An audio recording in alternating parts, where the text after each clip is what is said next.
Hello, my wonderful internet friends. I'm Val, and in this video, I'm going to talk about my experience of hosting workshops. I'm going to be honest about how it's been for me, the ups and downs of it, and I'm going to share a recap with some beautiful footage my partner Sam Buttram got. He's a videographer, of a workshop I did earlier this year with watercolor, and I'm going to talk a little bit about my upcoming workshop. So I started doing workshops about,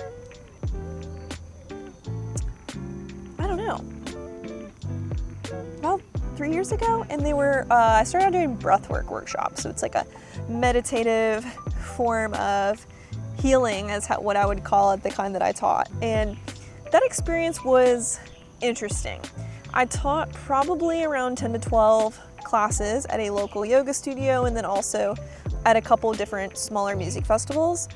And I would say out of a third of those, no one showed up for my classes. I organized stuff, I promoted it, no one bought tickets. And there was never like this upward trend of like, oh, no one came to this class just in the beginning. It was like very random. That was scattered all throughout. I would say when I had the most success, it would be because I partnered with another instructor, like my wonderful friend Kayla, who does sound baths. I partnered with her one time and we had like 6 people come, which was the most I'd ever had at the time.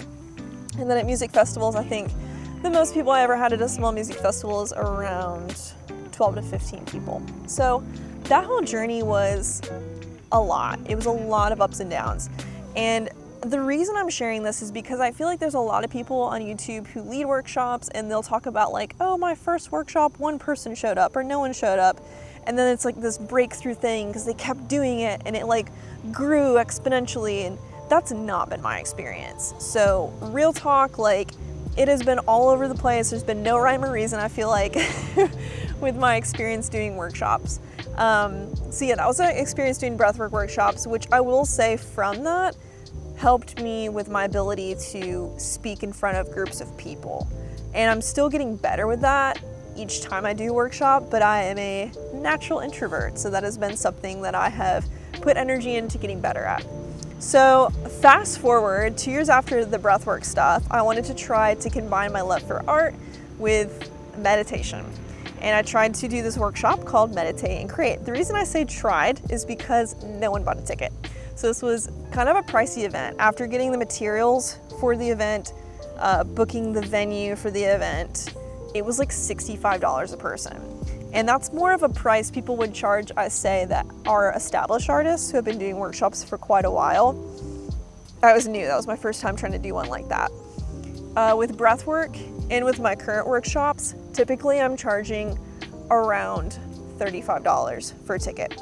And this allows me to pay out the venue and whatever that looks, cover the cost of supplies, and then if I'm partnering with another person, split those profits with them. And eventually, as you become established, you can raise that price. But I think as you're growing your community, it's really important to make it affordable. And to me, it's important to make it affordable so people can be in community and have an opportunity to make art. So all that to say, that workshop did not work out. My workshop I did earlier this year was a huge success in my opinion. And I would say the reason that is because I partnered with someone who had an established audience. So I go to different little networking and artistic things around my community in Nashville. And one of the ones I was going to for the last year, so I think in 2024, was this group called Nashville Sketchbook Club. And they put on an event once a month that's free. They also do a paid event most months. And so the free event is an opportunity to get together at like a brewery or coffee shop with other creatives, and we all just mingle and create. And so you can bring crochet tools, you can paint, you can sketch, whatever you want to do. And you can sit wherever you want and just introduce yourself, talk to people about like what kind of art they make, yada yada. It's great. It's a really safe and incredible community. I'm so happy that it exists where I live. So anyways, through that experience, I met the founders of the organization and they invited me to be a guest teacher at one of their workshops. So earlier this year, we planned out this event And out of the 20 tickets that were up for grabs, 17 of them were sold, which in my opinion is a huge success compared to my experience in the past. So it was really beautiful. We learned how to paint pansies at a local brewery. There was options of both alcoholic and non-alcoholic drinks because I don't drink. I don't know if I've ever mentioned that before, but I do not drink anymore. So it was really great. I would say I learned a lot from that experience. It is challenging to teach people watercolor, and because like ideally you'd have a projector, right? Or like a screen, like something so people could watch or have them gather around. And it's a little challenging to do that at this particular brewery we're at. So I made like worksheets so people could see the finished piece, see what the colors were they needed. In the beginning, we did some warm-up activities, talked a little bit about color theory, got familiar with like how to hold the brush, because the class that I did, it was for anybody at any level, first time touching a brush, or people who are experienced in watercolor.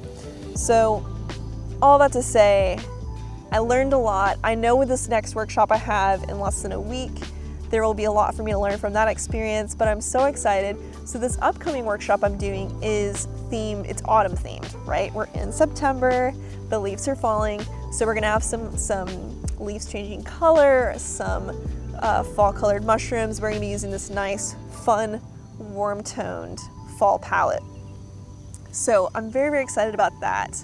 I'm teaming up with Nashville Sketchbook Club again for this event, and I think it's going to be great. I have learned through my experience of throwing events to have no expectations, to try your best as if every single ticket's going to be sold, and if for some reason it doesn't work out, allow yourself to space to heal from that experience, because that can be a disheartening thing to go through.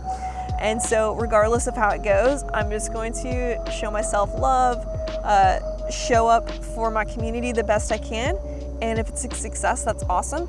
If there's a space for me to learn and grow, then that's awesome too. So very excited about that. But without further ado, I'm gonna share some of this really beautiful footage that my partner Sam got, this recap from the spring workshop. Catch you at the end.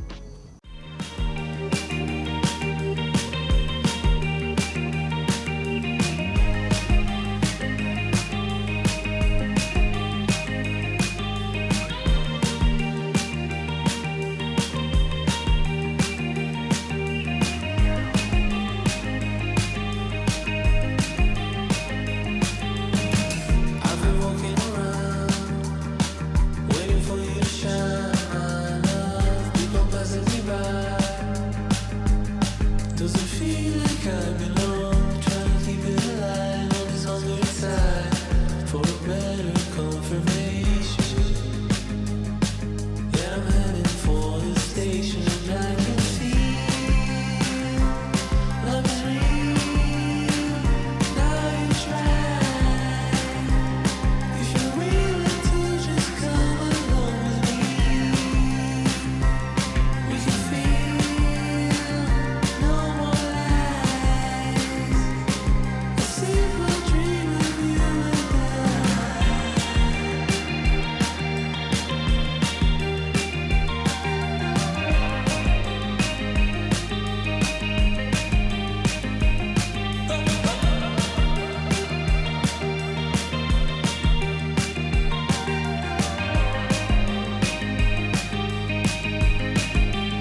hope you enjoyed seeing this little inside look on this recent workshop that I did. And if you're around Nashville and you want to learn watercolor, feel free to join my workshop this upcoming Sunday, September 14th. And just know that there will be more in the future. I'm not sure when, where, how, or with who, but it is going to happen, I assure you. So yeah, thanks for being here. Thanks for listening. If you are wanting to try out doing your own workshop, I hope maybe this information I'm sharing is helpful. If I could give you one pointer, it would be to find someone that you can collaborate with on the workshop, someone that's maybe already built their community a little bit, and that's going to make a huge difference in how your workshop goes. So yeah, until then, until the next time, until the next video, stay safe, take care of the nature, and be creative. Bye.